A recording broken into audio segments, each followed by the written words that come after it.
वो देखो, सेब की डाल पर इतनी सुंदर बुलबुल बैठी है, राकेश ने अपनी छोटी बहन चंपा से कहा। इसके बाद वो दबे पांव पेड़ पर चढ़ा और ठीक उस डाल पर पहुंच गया जहां से वो हाथ लंबा करके आसानी से बुलबुल को पकड़ सकता। हाँ, बुलबुल उसके इरादे भांप गई। राकेश का हाथ उस तक पहुंचता, इसके पूर्व ही वो फुर से उड़कर दूसरी डाल पर जा बैठी। राकेश के वहां पहुंचते ही तीसरी, फिर चौथी, अचानक इसी आपाधापी में राकेश का संतुलन बिगड़ गया। वो धड़ाम से जमीन पर आ गिरा। चंपा ने कहा, मेरे प्यारे भैया, जरा अपना हाथ देखो, अब तो अक्ल में आ ही गया होगा। आगे से कभी पेड़ पर नहीं चढ़ना।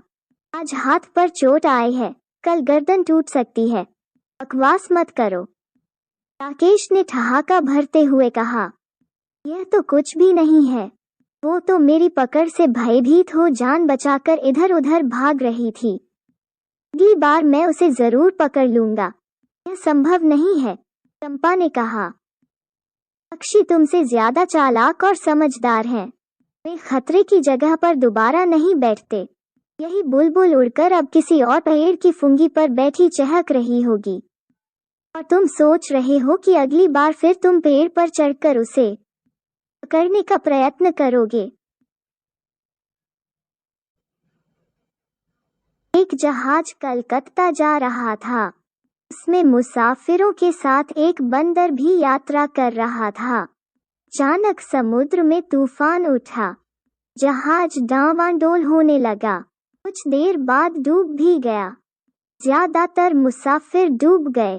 कुछ जो बच गए थे किसी न किसी के सहारे किनारे तक पहुंचने की कोशिश करने लगे।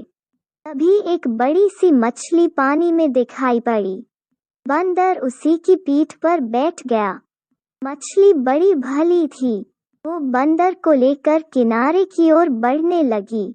रास्ते में उसने बंदर से पूछा, तुम भारत देश के वासी हो? बंदर ने हौले से जवाब दिया, हाँ। मछली ने दोबारा प्रश्न किया, अब तो तुम कलकत्ता से परिचित होगे। बंदर सोच में पड़ गया।